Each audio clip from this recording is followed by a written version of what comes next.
Kalau ke Sulawesi, sampai ke rumah-rumah orang itu hampir semuanya foto beliau, saudara. Di semua rumah, khususnya Sulawesi Tengah. Alumninya luar biasa. Bahkan sampai, mohon maaf, jangankan yang muslim, sampai yang non muslim, itu komunitas Kristen, komunitas Hindu, komunitas Buddha ikut memberikan rekomendasi beliau supaya jadi pahlawan nasional, saudara. Saking besarnya pengaruh beliau di Sulawesi. Kemarin di akhir Ramadan ada seorang yang ngaku cucu PKI, saudara. Ini orang dia sendiri yang ngaku cucu PKI, namanya Fuad Pleret, saudara, botak orangnya. Dia hina Said Idrus Al-Jufri, bahkan dikatakan sebagai monyet, saudara. Saya mau tanya, kurang ajar atau tidak? Kurang ajar atau tidak?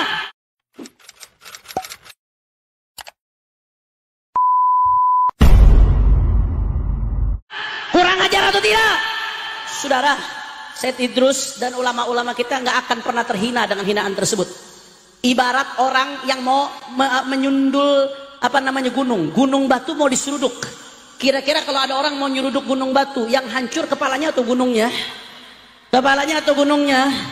Tapi kalau kita tidak membela, kita diam, kita yang hina, saudara. Karena diam, bungkam terhadap kekasih Allah, ulama berjasa dihinakan. Masya Allah, bahkan nggak sampai di situ, saudara. Ini sengaja, dia sengaja. Ini sengaja terencana, memang selalu mengeluarkan ujaran-ujaran kebencian, ingin mengkotak-kotakan dengan istilah pribumi lah dan lain sebagainya. Padahal saudara, itu dulu kerjaan Belanda yang menggunakan istilah pribumi untuk mengkotak-kotakan, itu kerjaan Belanda. Anda bisa buka di referensi, saudara, di berbagai literatur. Anda bisa lihat di Wikipedia. Belanda yang membuat tingkatan-tingkatan. Ada tingkatan kelas pertama, Belanda, Eropa dan lain sebagainya. Ada tingkatan warga kelas 2, Cina, India, Arab dan lain sebagainya. Ada tingkatan ketiga yang disebut oleh Belanda pribumi. Ini Belanda yang mengkotak-kotakan. Tujuannya supaya apa? Tujuannya supaya ada kecemburuan sosial, supaya nggak berbaur, supaya nggak bersatu.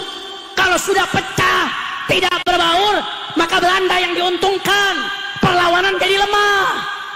Akhirnya Belanda menjadi kuat. Ini kerjaan Belanda, saudara. Kerjaan siapa? Kurang kompak, kerjaan siapa? Kurang keras, kerjaan siapa? Belanda, saudara. Begitu Indonesia merdeka, ada yang namanya Sumpah Pemuda.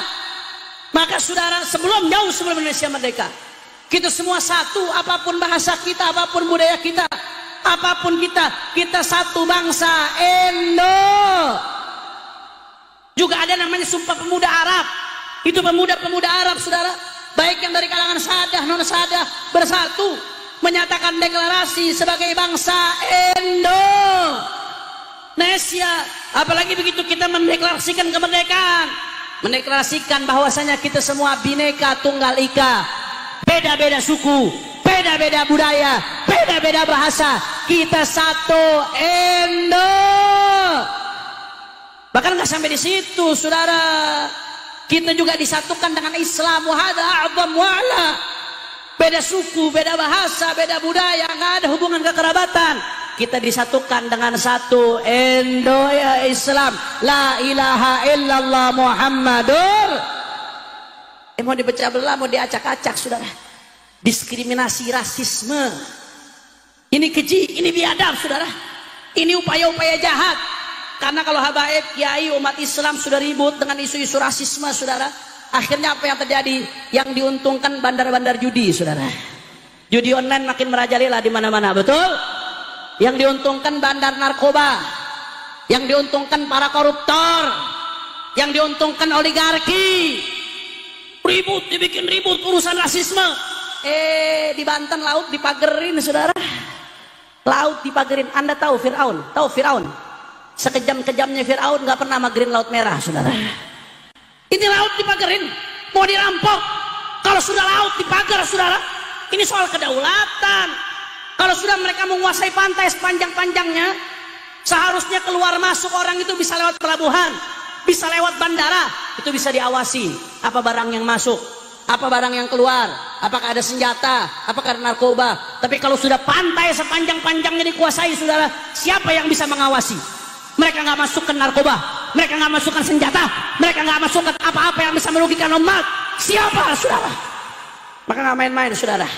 Ini ada kerjaan di belakangnya, ada dalang di balik ini. Makanya Imam besar Al Habib Muhammad Rizik bin Husain bin Syihab kemarin menyuarakan dengan keras, dengan tegas, bahwasanya Fuad yang mendeklarasikan dirinya sebagai cucu PKI ini, saudara, yang mengaku bahwasanya yang menghina guru tua, merendahkan guru tua, dan menghina banyak ulama, orang ini pemecah belah bangsa, pemecah belah kebinekaan kita, penghina ulama, pemecah belah umat Islam, pengadu domba antara Dzurriyyat Wali Songo dengan habaib, pengadu domba antara umat yang seperti ini wajib untuk ditangkap, wajib untuk dijebloskan ke penjara, saudara. Setuju? Setuju? Setuju? Saya mau tanya, kira-kira ini pemecah belah bangsa, penjarakan atau tidak? Orang kompak penjarakan atau tidak? Penjarakan atau tidak? Penjarakan atau tidak? Tangkap atau jangan? Tangkap atau jangan? Kalau sampai nggak ada tindakan dari aparat kita, siap jebloskan dia ke penjara. Siap jebloskan dia ke penjara. Siap jaga persatuan kita. Siap jaga kesatuan kita. Semua angkat tangannya. Allahu Akbar. Allahu Akbar. Allahu Akbar. Sallu ala Nabi. Jangan, saudara, jangan kita mau dipecah belah umat Islam. Jangan mau kita disibukkan dengan isu-isu yang tidak ada manfaatnya, yang bikin umat ribut. PR ulama masih terlalu banyak, PR kiai masih terlalu banyak, PR habaib masih terlalu banyak. Yang belum bisa baca Quran berapa banyak betul huruf Quran, saudara? Yang belum bisa baca tulis huruf, yang belum bisa ngerti halal haram, yang belum tahu cara wudhu, yang belum tahu cara sholat, yang masih main judi, yang masih narkoba, yang masih miras, yang korupsinya, oligarki yang ingin mengancam daripada bangsa. Itu PR kita, saudara. Jangan mau diacak-acak oleh orang-orang yang menguntungkan daripada oligarki. Makanya saya mau tanya sebelum saya tutup, Rek Madura jawab yang kompak semua. Siap bersatu? Kurang keras, kurang semangat. Siap bersatu? Siap rapatkan barisan? Siap galang persatuan? Siap jaga kebinekaan kita? Kalau ada yang mau ngadu domba habaib dengan kiai, diamkan atau lawan? Kalau ada yang mau ngadu domba bangsa Indonesia, diamkan atau lawan? Kalau ada yang mau mengadu domba Nusantara, diamkan atau lawan? Siap jaga persatuan kita. Semua angkat tangannya. Allahu Akbar. Allahu Akbar. Ibadah. Begitu. Baik, ini podcast kita malam ini akan terbagi menjadi dua sesi. Sesi pertama kita akan mendiskusikan mengenai gonjang-ganjing pencalonan Habib Idrus bin Salim Al-Jufri sebagai calon pahlawan nasional. Kemudian di 30 menit berikutnya kita akan berdiskusi menjawab fitnah PKI, fitnah tuduhan sebagai PKI kepada Gus Fuad Pleret. Baik, untuk yang pertama yakni tentang gonjang-ganjing pencalonan Habib Idrus bin Salim Al-Jufri sebagai calon pahlawan nasional, saya minta Bang Nasab dulu untuk memberikan pandangan-pandangannya. Dipersilakan Bang Nasab. Baik, bismillahirrahmanirrahim. Assalamualaikum warahmatullahi wabarakatuh. Suara saya jelas ya? Jelas. Tentang pahlawan guru tua yang digembor-gemborkan oleh Mbak Alawi untuk dijadikan pahlawan di negeri kita tercinta ini, kalau menurut saya sih sepertinya terlalu terlalu ceroboh, dan juga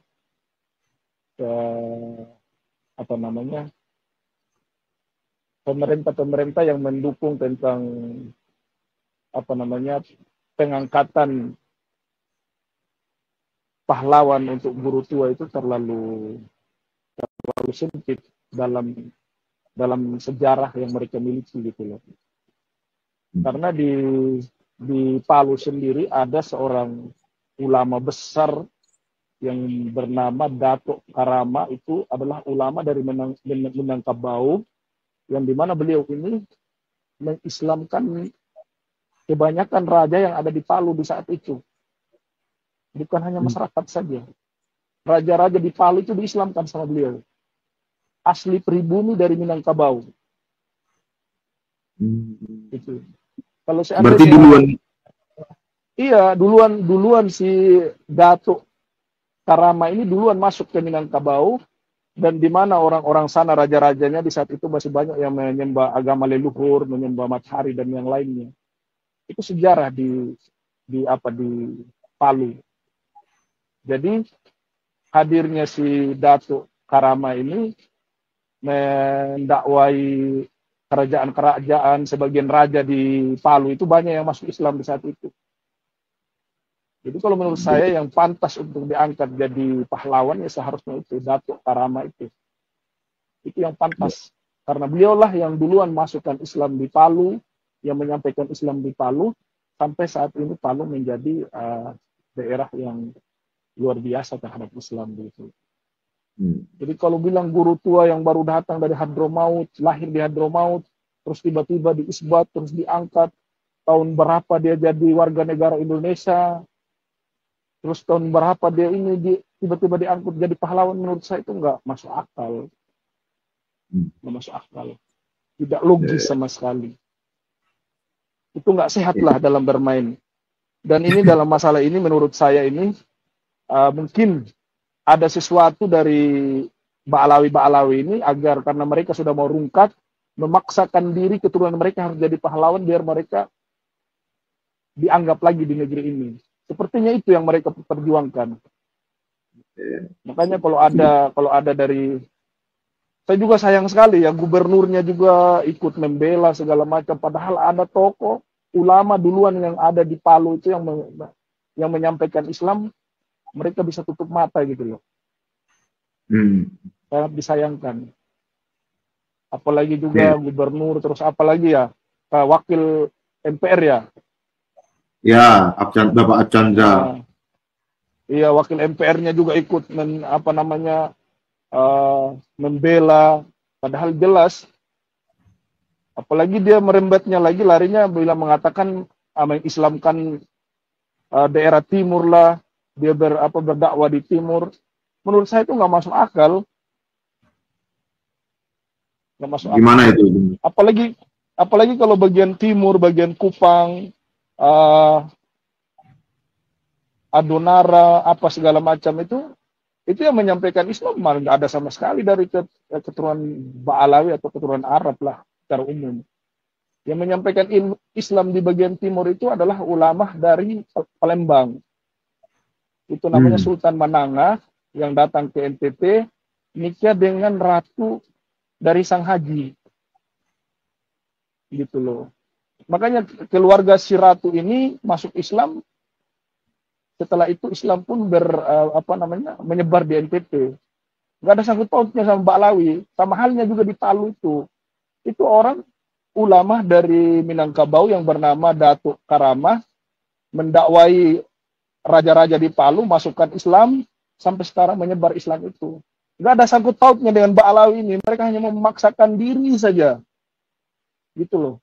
Apalagi sejarah Al-Khairot ya. Sejarah Al-Khairot yang saya tahu itu, Al-Khairot itu nggak didirikan oleh satu Habib Al-Idris sekarang yang guru tua yang dibilang dia yang mendirikan Al-Khairot itu sebenarnya itu kalau lihat sejarah awalnya itu kan mereka rubah semua. Wah, menarik itu. Iya, mereka rubah semua itu. Yakin saya kalau seandainya Terjawan di Palu itu jujur, nggak mungkin mereka mengatakan Al-Khairot didirikan oleh guru tua. Karena sejarah Al-Khairot itu bukan hanya guru tua di dalamnya. Ada orang Yaman dari Masyekh juga yang ikut adil dalam pembangunan Al-Khairot itu. Masyekh itu artinya non-Ba'alawi ya? Non-Ba'alawi ada. Terus dari ulama-ulama pribumi juga yang dari yang keturunan dari Minangkabau tadi yang saya ceritakan itu juga ada. Tapi nggak tahu di Google sekarang ini semua Al-Khairot mutlak yang mendirikan adalah guru tua. Itu nggak masuk akal bagi saya. Kalau di NTB apakah ada Al-Khairot, Bang Nasab? Kalau di NTB, wallah alam saya belum pernah dengar sih. belum pernah dengar ya. Tapi apakah ini karena saya kenalnya sama Bang Asap ya, apakah di Indonesia Tengah atau Timur itu nama dan jasa guru tua itu terkenal begitu? Kalau di bagian timur, di Kupang, di daerah-daerah timur nggak ada. Pokoknya nggak ada Mbak Alawi yang di sini yang maksudnya namanya itu seakan-akan dia yang paling berjuang, nggak ada. Malahan yang terkenal di timur itu, teman-teman, yang terkenal di timur itu malahan tadi itu Sultan Manangan namanya. Orang dari Palembang, pribumi asli, datang berbisnis di NTT, jatuh cinta dengan keturunan Raja Sang Haji, nikah dengan keturunan Sang Haji itu, maka si Raja Sang Haji pun ikut masuk Islam dan NTT pun sebagian NTT dari Solor segala macam itu masuk Islam. Tahu saya begitu. Baik. Jadi nggak ada sama sekali bilang bagian timur itu yang berjuang si guru tua, nggak ada. Coba datang ke timur bilang guru tua ini berjuang untuk Islam. Gimana? Tahu saya kenapa? Saya bingung kenapa Mbak Alawi itu mencaplok segala sesuatu itu harus Mbak Alawi gitu loh. Kenapa? Ada apa dengan Mbak Alawi ini? Kalau tinggal rungkat aja sih, gak usah main toko-tokoan lah. Kalau kayak gitu loh, gak usah kalau rungkat ya udah rungkat aja, gak usah main toko-tokoan lagi. Apalagi sekarang di Palu itu kan ada bandara itu yang dinamakan Al Idris juga itu kan atas nama guru tua. Itu disahkan di tahun 2013.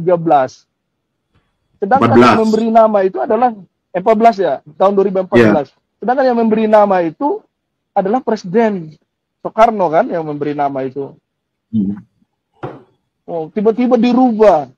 Bagaimana ceritanya? Ya urgensinya kalau menurut juga. Saya kalau bandara itu dirubah, Bandara Palu, Datuk Karama mungkin masuk akal. Karena orang pertama yang berjasa di Palu itu yang memberikan terang menerang orang Palu adalah Datuk Karama itu. Raja loh dia kasih masuk Islam, bukan masyarakat. Rajanya dulu dipegang sama dia, baru masyarakatnya diislamkan. Bayangin itu. Atau Raja Tombolo itu kan juga ada ya. Masa si guru tua, raja-raja Palu sudah masuk Islam, sebagian masyarakat yang hebat-hebat masuk Islam, tiba-tiba dia datang menyebarkan al-khairat, taruhlah dia mengatakan dia yang menyebarkan al-khairat, walaupun itu banyak orang yang di dalam al-khairat, tapi di atas namakan dia lah ya, di Mbak Alawi ini satu guru tua. Pertanyaan saya, masa orang sudah jadi muslim semua, raja-raja di Palu, masyarakat-masyarakat hebatnya sudah jadi raja, ya jadi muslim semua, tiba-tiba yang jadi pahlawan si guru tua, masuk akal nggak sih? Ya. Kalau menurut saya nggak masuk akal. Ini kalau sampai ada seperti ini di negeri kita, berarti kita termasuk orang yang durhaka terhadap pahlawan kita yang ada di Indonesia. Kita mengambil orang yang baru datang kemarin, kita lupakan orang-orang hebatnya kita di Indonesia. Jadi menurut saya itu nggak masuk akal. Jangan jadi orang yang durhaka lah, baru jadi wakil MPR, baru jadi gubernur saja, sudah sok-sokan melupakan jasa-jasanya pribumi yang mereka berjuang untuk Palu, untuk Indonesia Timur. Angkat manusia yang baru datang kemarin dari Hadramaut, lahir di Hadramaut lagi, diakui dia punya status kewarganegaraan 2000 berapa? Ya, baru tahun kemarin. Tahun kemarin diakui kewargaan Indonesia, baru mau diangkat jadi pahlawan. Ini otak-otaknya kemana gitu loh, sehat nggak sih? Ya. Saya kalau nggak takut ini ditangkap, saya mau bilang monyet juga sebenarnya. Tapi saya nggak tahu orangnya loh ya. Ya.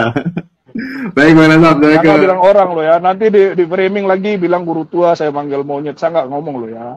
Ya. Maksudnya kalau kita melupakan sejarah-sejarah kita, orang-orang yang berjasa di negeri kita, tiba-tiba orang baru ya, termasuk kita memang punya pemikiran monyet gitu aja maksud saya begitu.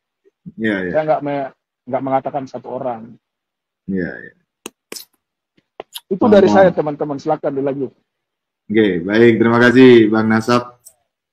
Saya ke Kiai Imad. Kiai Imad, mengenai pencalonan Habib Idrus sebagai calon pahlawan, bagaimana Kiai Imad? Iya, terima kasih Mas Rifki Julkarnain. Maaf, suara saya lagi serak. Ada Profesor Kamal, juga ada Dr. Sugeng Sudiarto, ada Bang Nasab Palsu. Tentang pencalonan pahlawan nasional, memang bangsa Indonesia yang terkenal di dalam sejarah perjuangan bangsa merupakan salah satu bangsa yang tidak pernah lepas dari perjuangan walaupun lama dijajah, tetapi dalam setiap masa selalu ada perlawanan dalam berbagai macam kesempatan, tetapi memang sebelum tahun 1945 perjuangan itu tidak masif di seluruh wilayah tanah air, tetapi perlawanan-perlawanan yang dilakukan oleh para sultan-sultan di masing-masing daerah yang kadang-kadang daya tekannya tidak terlalu kuat karena hanya menyerang dari salah satu sisi, sementara kekuasaan VOC atau Hindia Belanda kemudian itu hampir merata di seluruh wilayah Nusantara.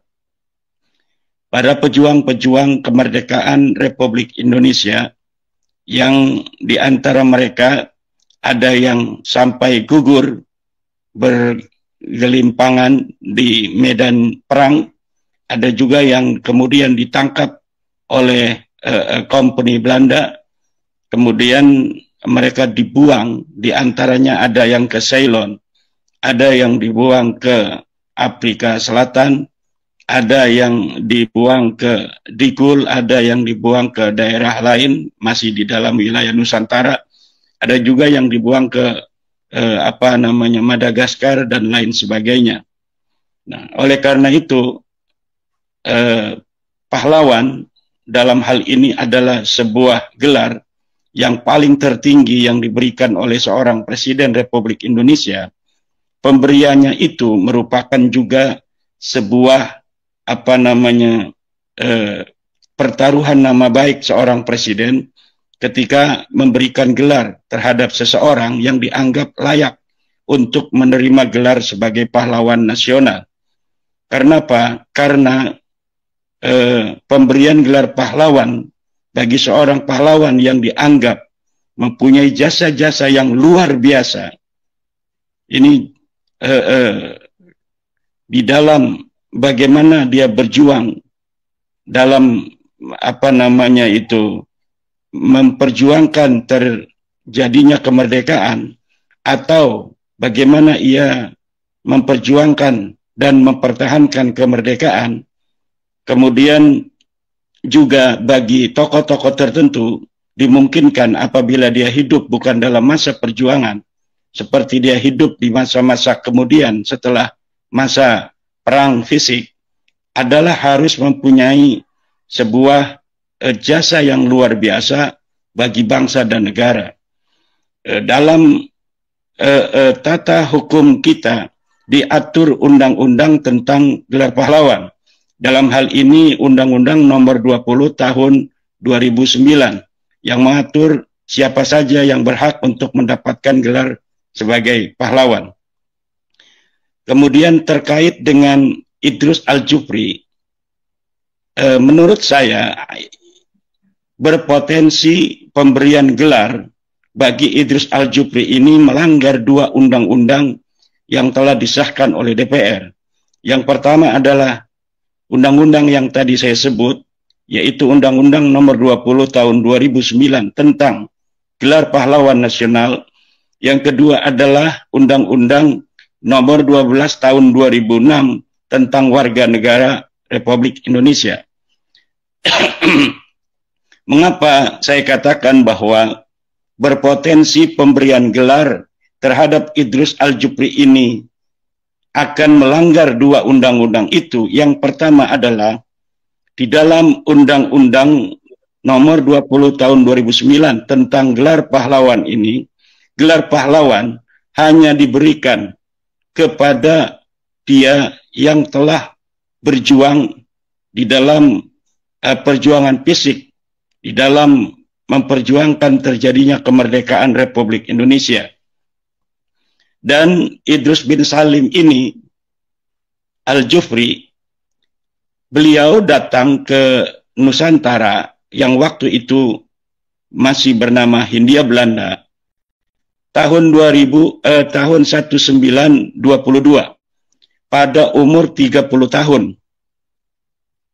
Di situ seharusnya jika ia adalah seorang yang berjiwa kebangsaan anti penjajah, dia akan langsung bergabung dengan bangsa Indonesia lainnya untuk mengusir penjajah.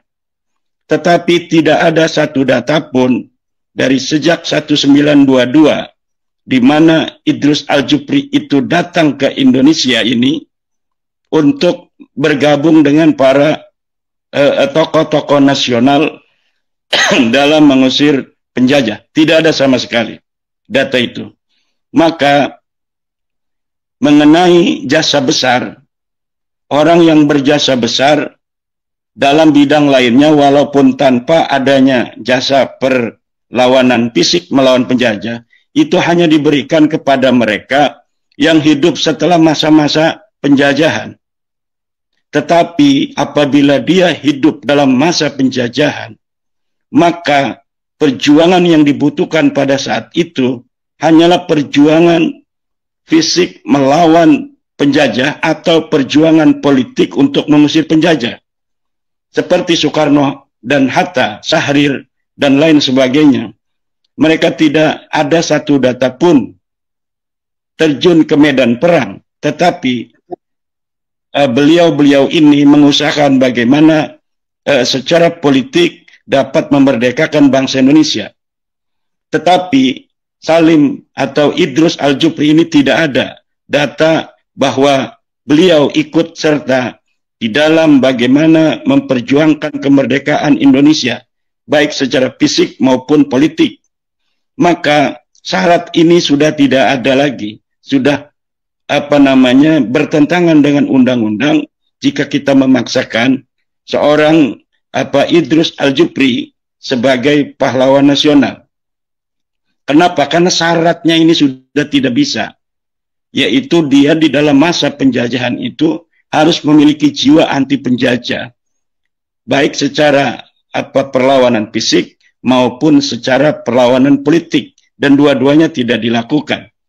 Nah, yang kemudian apa yang saya katakan tentang Undang-Undang Nomor 12 Tahun 2006 tentang warga negara, pengesahan beliau sebagai WNI yang dilakukan oleh Kementerian Hukum dan HAM yang kemarin tahun 2024 itu diberikan kepada Idrus Al-Jufri, ini berpotensi melanggar undang-undang tersebut, di mana di dalam undang